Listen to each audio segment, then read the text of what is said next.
Greetings, my friends. I want to thank you all for subscribing. I want to thank all of my channel members for supporting me in this endeavor to save pop culture. And if you are not subscribed, please consider supporting this channel. We need you. Thank you.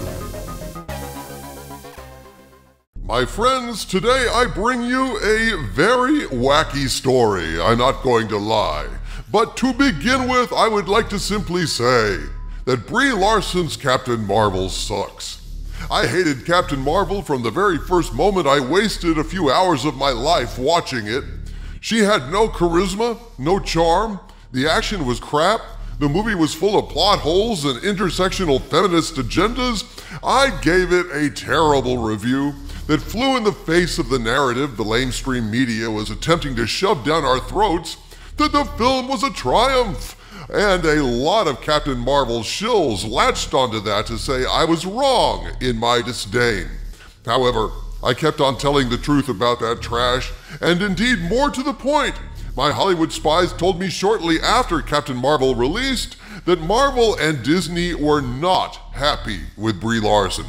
In spite of the so-called success of the movie, and all the girl power talk about Brie Larson being the bestest ever, the face of Marvel moving forward, she is woman, hear me snore.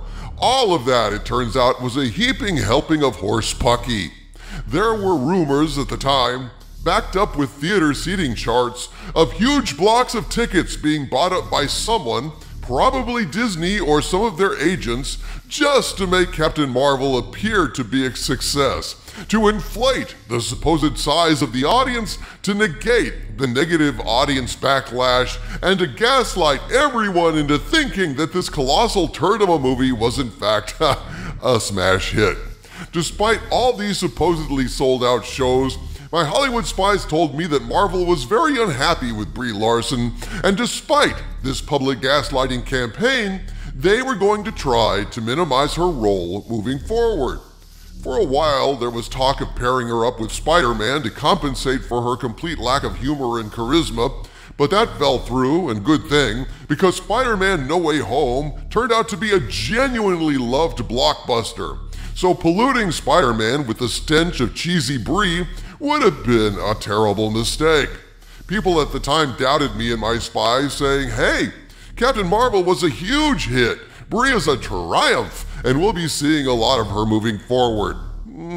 Not so much, as it turns out. Her role in Avengers Endgame was shrunk down to the bare minimum possible, and guess what, gang? Disney loved Brie Larson's Captain Marvel so much, they took her Star Vehicle sequel away from her and forced her to share the limelight in the Marvels with two other characters, Monica Rambeau and Ms. Marvel. In other words, if Captain Marvel was the massive blockbuster that Disney claimed it was, there's no way they'd turn Captain Marvel 2 into the Marvels. So it looks like once again, Doomcock was right when he said Disney was disenchanted with Brie Larson, and they have minimized her presence as much as possible without firing her outright. Which leads us to her co-star status with Ms. Marvel and Monica Rambeau in the Marvels. And what do you know, folks? In keeping with Marvel Phase 4's proud tradition of utter abject failure, the first cut of the Marvels was reportedly so bad, they're having to delay it and reshoot the living shit out of it even as we speak. Now, how bad was it? Well, my friends, thanks to a walk-in source that approached my Hollywood Spies with a synopsis of what this individual saw in a test screening of about an hour's worth of footage, we potentially have a pretty good idea of the severity of suck, and I'm delighted to be able to share with you everything I was told about this almost incomprehensibly bad film. You can reshoot a bad movie, but you can't take away the memory of that bad movie from the minds of those who were scarred by seeing it test screened. Grab some popcorn and sit back, folks, because this is going to be fun. Brie Larson's Captain Marvel was the perfect example of the hypocrisy of so-called girl power advocates. They pretend that Brie Larson was an exemplar of female empowerment, but all the movie really showed us is that Marvel doesn't value women at all, because in their view, a woman is only strong when she acts like a man. Captain Marvel was actually a masculine wolf in feminist clothing, sending a message to little girls: to be a strong woman, you have to kick ass like a man. Oh, bravo! You go, girl, you damned hypocrites. But enough of this. Doomcock, what did you hear about the first cut of the Marvels? What did I hear? I heard it was unbelievably bad, and at times almost incomprehensible. At this point, I must state that the information I'm about to present comes from someone who claims to have seen about half of the movie as it existed prior to reshoots, but since I myself have not personally seen this cut, I am presenting this synopsis as unverified rumor, and I ask you please to take it with a grain of salt. Now, this is not a case where the witness had access to a script, no. This unfortunate individual managed to see a screening of this garbage. I know the circumstances where this person saw the screener, but to protect their identity, I'm omitting details about how this person watched it. But this person saw it only once and didn't take notes. So what this person has to tell us is incomplete and based on a single viewing of a work in progress.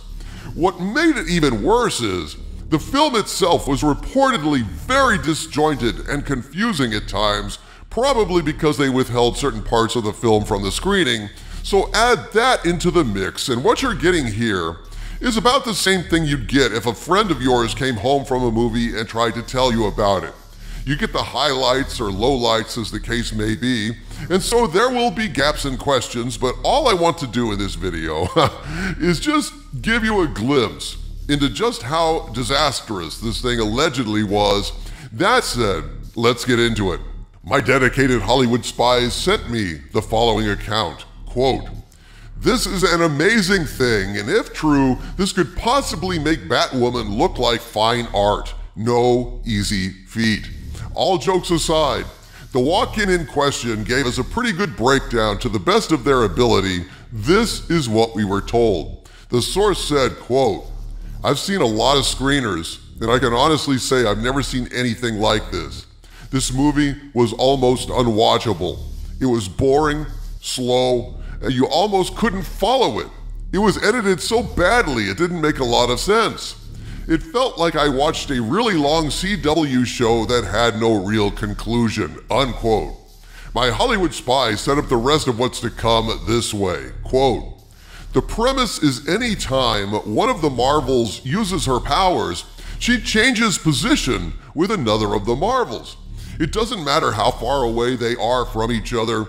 Bree uses her powers, she swaps places with Ms. Marvel. Monica Rambeau uses her powers, she swaps out with Captain Marvel. To give you an idea, and if you so desire, proof this is a thing. In the last episode of Ms. Marvel, the girl is laying in bed, she does something with her powers, and she vanishes. Seconds later, Bree crashes into her closet, and that's where the movie begins. The Marvel starts from that point. Ms. Marvel pops into the middle of a huge battle without warning. She has no idea what's going on, who is bad, who is good, etc. And you know this because she says this almost word for word. Ms. Marvel uses her power to block a blast and poof, she disappears and reappears in a room full of men in suits looking around saying, sorry, I'm late. She then disappears and we are in a room with, get this folks, Captain Marvel and her girlfriend, who turns out to be, wait for it, Monica Rambeau's mother. What? Are you shitting me, Jack? Captain Marvel is gay for Monica Rambeau's mother?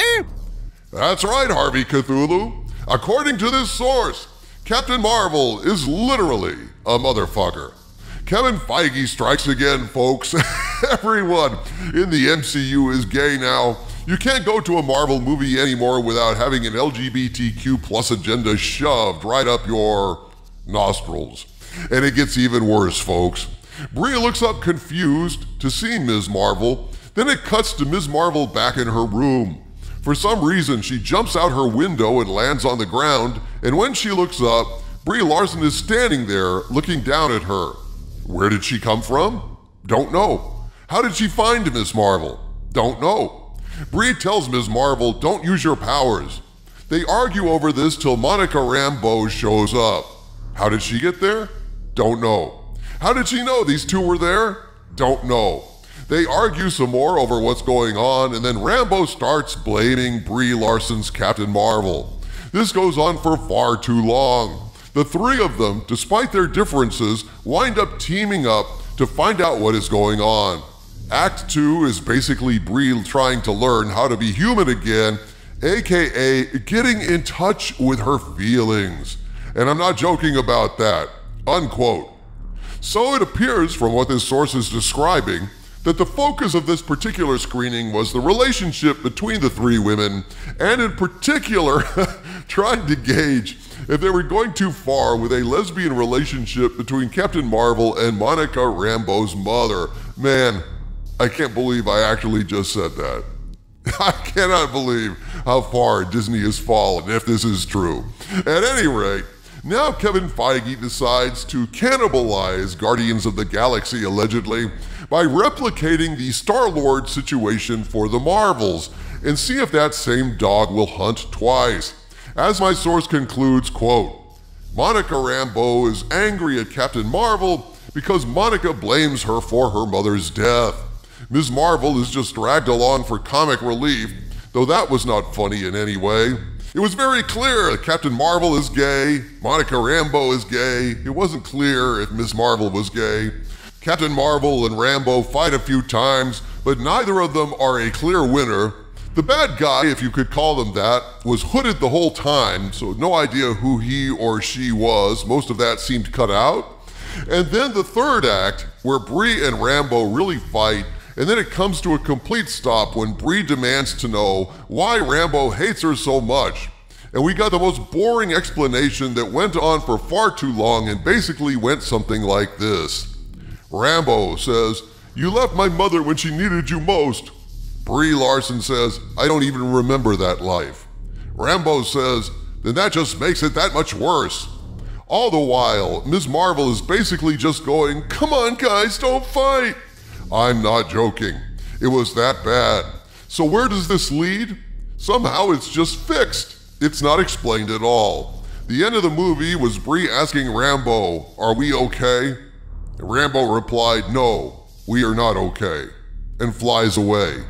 Brie and Ms. Marvel talk and Brie smiles. I'm not joking. I simplified all of this and left out feelings in hallways, unquote. Good Lord, Choke. Could this be true? This is what an alleged eyewitness told my Hollywood Spies, and they felt this source was credible enough to bring it to me, but I'm presenting this as rumor, so definitely take it with a grain of salt. I do know that when Disney does test screenings, they often leave scenes out and even present alternative edits of projects, possibly to defeat leaks, possibly to see how good or bad audience reaction will be to different elements that I guess maybe Disney or Marvel are concerned about. Some friends of mine managed, for example, to see Mando Episode 3 early on, and all that Dr. Pershing stuff was cut from the screening they saw. Also, my friend Kelvington famously saw all of Obi-Wan Kenobi before it was aired, and Reva's death was handled a lot differently in the footage he saw, so I'm not surprised at the weird gaps in this account. Scrapbooking, my friends. Never forget that Disney now makes multiple versions of the same project, and when you add reshoots to that, you've got a chaotic mess at best. The good news is they're doing extensive reshoots and they've delayed the movie till November. The bad news is, if this is the starting point, I'm not really sure it can be fixed. Only time will tell. From the center of the earth, this is Dictor Van Doomcock bidding you all, my friends, stay angry.